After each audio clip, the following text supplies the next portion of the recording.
Daddy, where do all the dead things go? I asked my father that question when I was very small. We'd come across a dead bird laying on the sidewalk, and I had frozen in place, staring down at it with a mixture of fascination and disgust.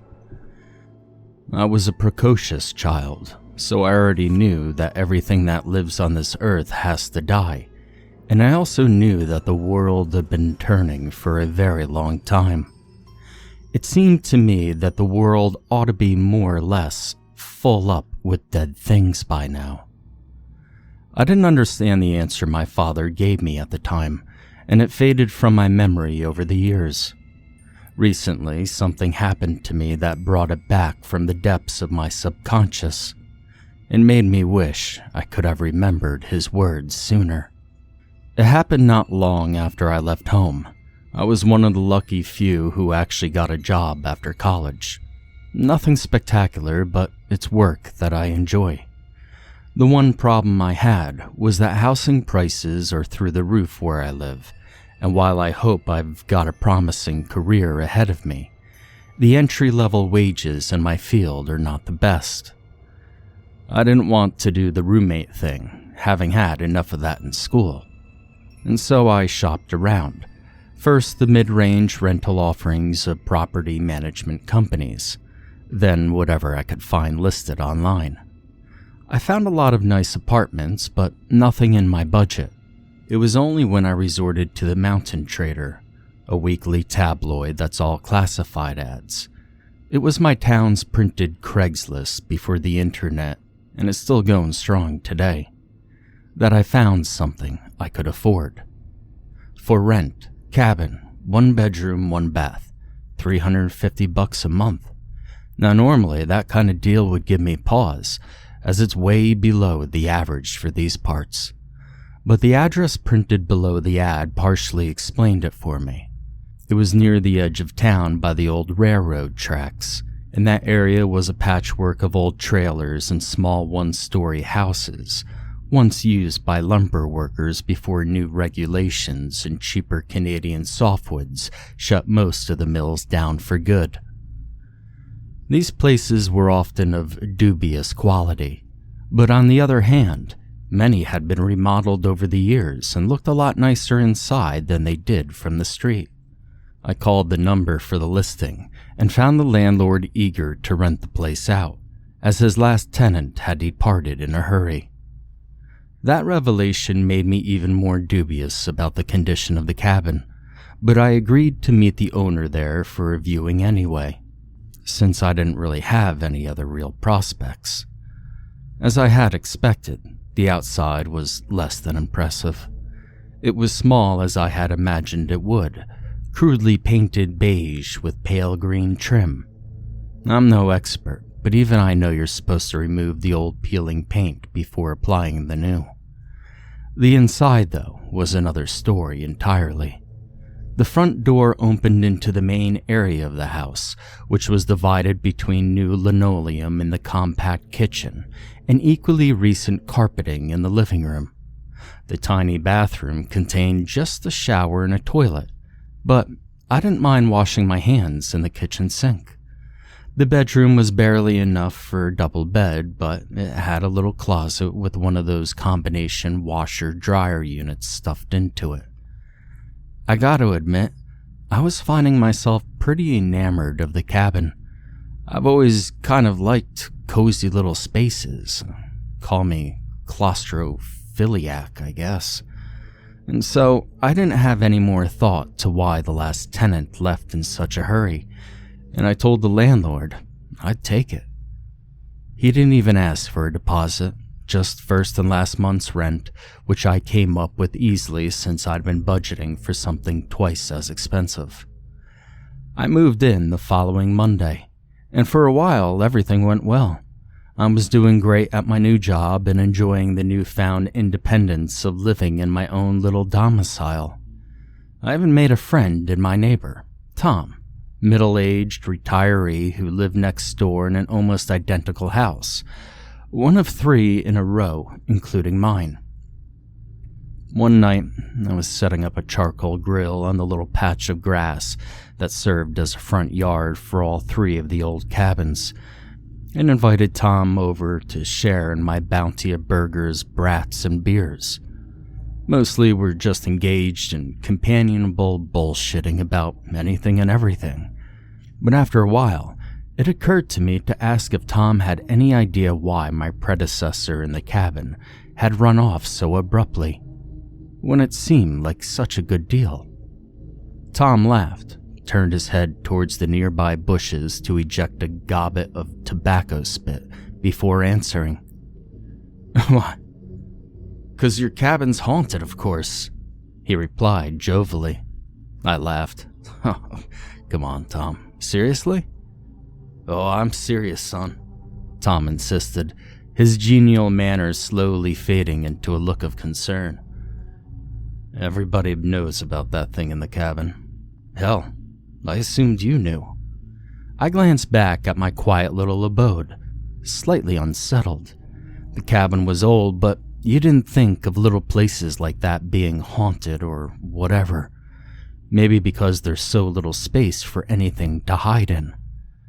Even though I've never really believed in ghosts, I found the idea very disturbing. Then I looked back at Tom and caught the twinkle in his eye, despite his grim expression. "Yeah, right. Funny stuff, you old bastard," I said with mostly a feigned scowl. "I had you there for a second," he crowed, barking out a raspy laugh. "Nah, hell if I know if the other guy left.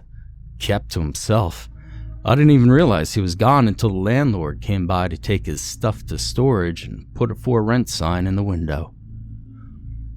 I let the matter rest, and we moved on to other topics. I finally bid Tom good night and turned in after a few hours and a few too many beers, and was rewarded with a mild hangover the next morning. It wasn't until I was about to leave for work that I got the first sign that all was not well in my new home. As I reached for the doorknob, I froze in shock. There in the middle of the door was what I could only describe as an oversized human eye. I stared at it in utter disbelief for a moment, wondering if I had somehow overlooked a quirky decoration that had come with the cabin. And then it blinked. I backpedaled so fast that I slipped on the slick new linoleum and smacked my head on a kitchen cabinet. I winced in pain as I rubbed the back of my head and collected my wits. Mind reeling, I struggled up to a sitting position.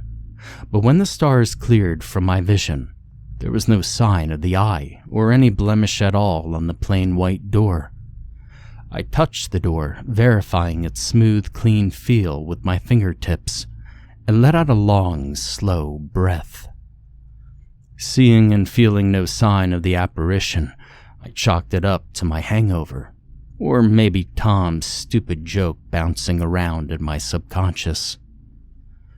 When I returned from work, I found Tom, as I often did, seated on the front step of his cabin with a beer in hand. He raised his can of Bud Light in salute, and I thought about berating him over the joke again, but instead, I found myself asking another question. "Hey, Tom, remember what you said last night about the cabin? You think something like that might have scared the last guy off?" I asked, then quickly amended. "The story of it, I mean. Are there old wives' tales about this place?" Tom scratched his stubble thoughtfully. "Huh, I don't know. Why do you ask?" "Just curious about the local history, I guess," I lied. "Well," Tom began after taking a sip, "as to that, I remember from when I was a kid that there used to be about a dozen old cabins here that were supposed to have been company housing for mill workers.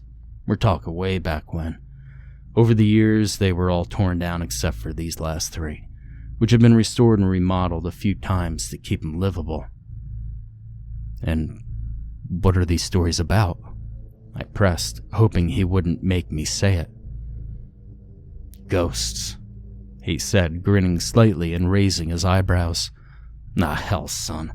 I wouldn't have said that shit if I thought you'd really get spooked. I mean, come on now. You seem like you got your head screwed on straight. What do you think? I'm not spooked, I protested. I'm just, I don't know, curious like that. Tom eyed me dubiously, but continued. Well, anytime you got rough folk working a rough trade and all of them crowded together in one place, bad stuff tends to happen. I figure that's where most ghost stories come from, and I heard a few. A worker lost an arm at the mill and bled out, and his ghost wanders his old stomping grounds, bawling for his missing limb. A woman thought her logger husband was unfaithful to her when he'd gone working the forest for long stretches at a time, and one day he came home to find she'd smothered their infant son and cut her own wrists. They say she's still there in the house where she killed her baby and herself, taking out all that misplaced anger on anyone unlucky enough to spend the night there. You know, some stories are even older than the mills. My grandpa, he was a Blackfoot, and he never would come into town to work the lumber, even when times were hard on the reservation. He said this land was cursed, and that there was an old spirit that walked these lands that were not to be trifled with. Now, I'm not superstitious, but as Tom recounted the stories, I began to feel genuinely uneasy. But you know what all these tales have in common? He said, leaning in close. I swallowed, finding my mouth had become rather dry. What? Tom smiled, but this time in a friendly rather than a mocking way. They ain't true. I didn't make 'em up. I really heard folks tell 'em, and I know some people think they're true, but I've been around for a while now, and I ain't seen nothing to make me believe in that kind of crap. I mean, think about it, son. Bad shit has been happening to people since time began. And even if a small percentage of all those poor sons of bitches got to stick around and take it out on the living after they die, then you wouldn't just hear a few short stories about ghosts. Ghosts would be, I don't know, stacked up like cordwood everywhere, and everyone would know about them because they'd be too damn many to miss. The same goes for hoary old pagan gods and native spirits like my grandpa believed in. Lots of people have lots of stories about a lot of weird and spooky shit, but if 1/10 of those things were really around, you couldn't swing a dead cat without smacking some kind of bugaboo upside the head. I blinked and nodded silently as Tom turned his head and spit out a stream of tobacco. By the time he turned back, a half smile had crept onto my face. I actually felt better. What Tom said made sense, and it also tickled at something in my memory, something I still had yet to remember about a dead bird on the sidewalk, and my father's gentle voice telling me something important. Before the memory could coalesce fully, it slipped away as I heard Tom rise. Well, the old man said, stretching creakily as he rose, I'm gonna turn in. Sleep tight. As he went inside, I just nodded mutely again, still digesting his words of wisdom. Soon after, I went into my own cabin, feeling much relieved and in need of sleep. After a quick shower, I got into bed and drifted off to sleep. It didn't feel like I'd been asleep that long when I awoke to a strange sound. I rolled over and screwed my eyes shut in annoyance, trying to place the sound. It was kind of a rushing sound, like white noise almost, and I thought of cars passing on the nearby road.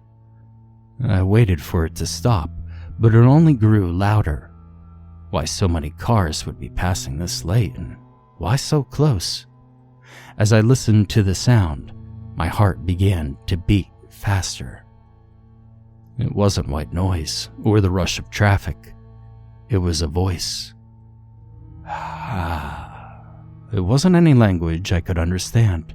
It was just like syllables being hissed out by a gale force wind.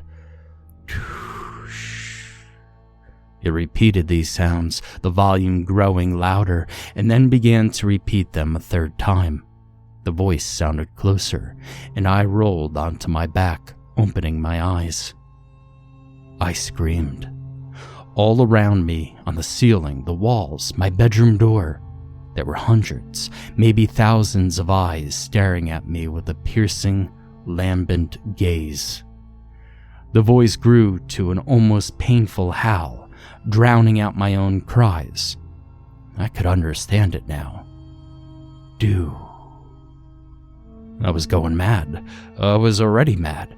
This thing was going to get me. It was going to tear me apart, and there was nothing I could do. Not. My screams turned to wailing sobs that ravaged my throat, even though they were all silent next to the voice ringing in my ears and burning through my sanity.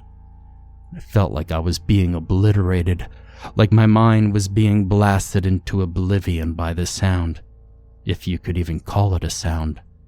I hadn't known what terror was until I experienced this.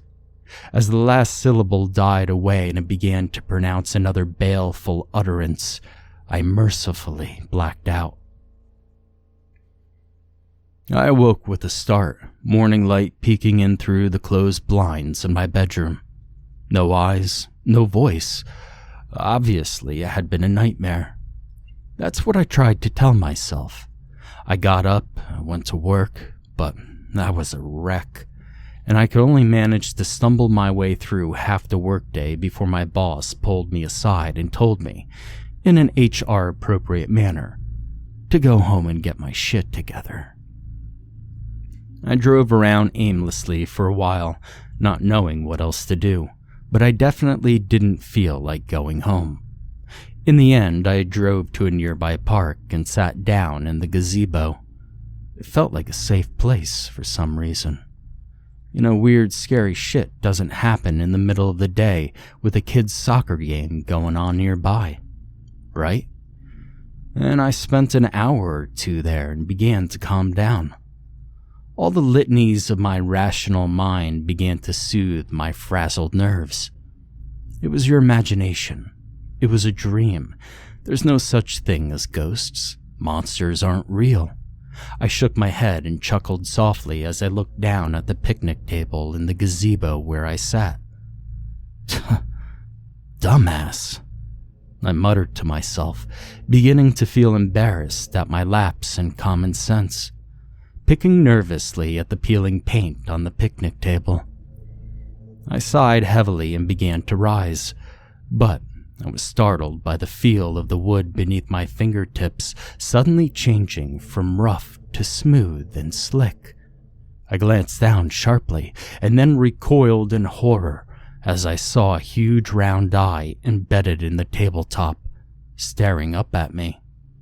I screamed and I leapt to my feet, barely stopping myself from tumbling over backwards. As I did so, dozens more eyes sprang open on the tabletop and looked towards me. People looked around at me in surprise as I reeled back from the table and yelled, but the confused looks on their faces told me they didn't see what I saw. Ignoring all inquiries and protests from park patrons and startled soccer moms, I fled back to my car and sped away. The awful realization sinking into my gut like a stone. It wasn't my cabin. It was me. Whatever this thing was, it was following me. It seemed like it didn't matter where I went, so with few options I had, I went home. I knocked on Tom's door, but for once he wasn't there. At this point, I didn't think it would matter. Either I had gone completely insane, or whatever was after me could come for me even if I was surrounded by other people. I went inside, but even with my increasing fatalism and despair, I didn't feel like going back into my bedroom. I slid down onto the kitchen floor, my back resting against the cold, hard surface of the refrigerator door. I was afraid, out of my mind with terror, even though I had scant hope of escaping whatever this thing planned to do to me. My eyes darted everywhere, and my body was one big ball of ready tension. I don't know how long I sat there like that, on the edge of sanity. I don't know how I could have fallen asleep in that condition. But the next thing I knew, I was waking up to the sound of footsteps on the kitchen floor. It was dark in the kitchen, but the moonlight through the windows was enough to see by. I slowly lifted my eyes and saw a vision out of a nightmare. A dark, twisted, feminine figure stood before me. She looked like a day-old corpse, clad in shredded rags, with fresh blood dripping from her hands. As I took in the horrific sight, it was compounded tenfold as on the door in the wall behind her, dozens of the terrible lambent eyes opened. She took a jerky step towards me, and I pressured myself back hard against the fridge, too paralyzed with fear to do more to flee this creature and her mind-rending gaze. "You did this," she rasped in a voice that froze my blood, extending her livid arms to display her still bleeding wrists. As she turned her rotting face to me, the many eyes swept over the room. "No," I whimpered, remembering Tom's story of the spurned wife who killed herself. Had it been her? "Not me. That wasn't me." "You made me kill our baby," she shrieked, her mouth opening impossibly wide as she howled her accusation. The eyes on the wall all focused on me. "No!" I screamed. "God, the eyes! Your eyes!" The voice cut me off mid-sentence, not the rasping wailing the corpse woman had used a moment before, but the voice from the previous night that racked my soul and split my head in two. "Not." I doubled over in agony at the sound as the cadaverous woman loomed over me, and then raised her head suddenly. "It's..." Her decayed maw opened wide again, splitting her desiccated lips. But even through my horror and confusion, I realized something. Her mouth was not in sync with the shattering force of the syllables. It was not coming from her. Eyes. The ragged woman whirled around to face the wall of eyes and took an abrupt step back as if startled. Then, it was as if the wall split in two, eyes and all. Something pushed its way through into my house.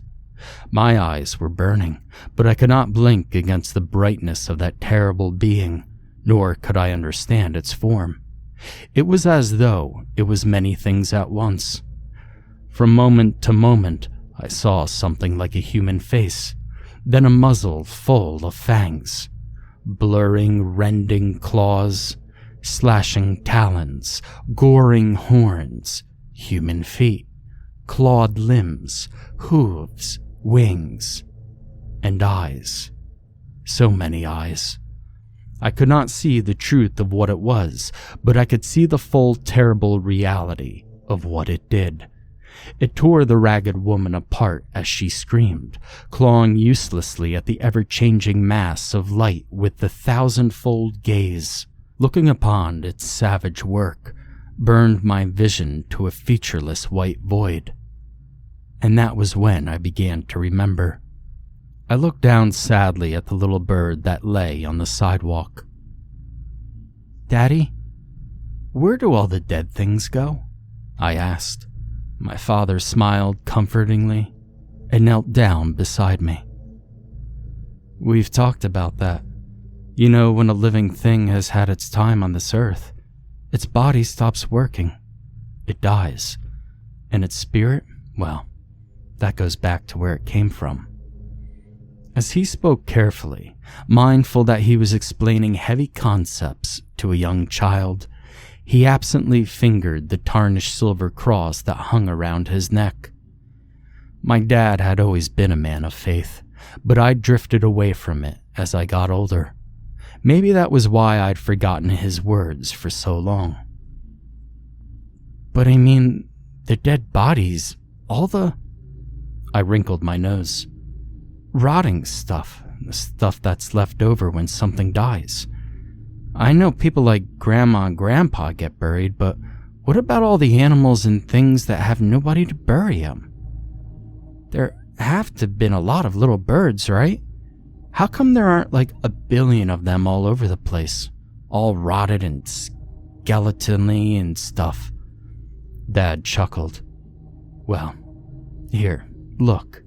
Dad picked up a stick from the ground and gently lifted the dead bird's wing. I gasped and stepped closer to him, grabbing at his jacket.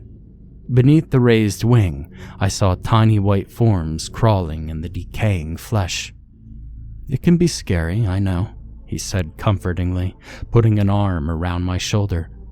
But even though they're kind of gross and, well, a little scary, those little guys are an important part of the world. Dead things, rotting things, those can hurt you. They can make you sick, I mean. And you're right. If nothing got rid of them, then they'd be everywhere because there are a lot of things that live and die over time. But there's a plan for that, just like there is for everything on God's earth. These little worm guys, they and other things like them, big and small, gobble up and clear away the dead and rotting things in the world. You understand? I smiled, not really certain, but I nodded anyway, comforted more by my father's arm than his words at that young age. When my vision cleared, I was back in my kitchen, soaked in sweat and shaken to my core. But I was alone. Tears streamed down my face as I remembered not only my father's words of wisdom, but the message the voice had given me the night before. That last part of which had previously been submerged by my fear and lack of understanding of a thing so terribly and terrifyingly pure. Do not fear. Like I said, I wish I could have remembered my father's words sooner. I wouldn't have had to be so afraid.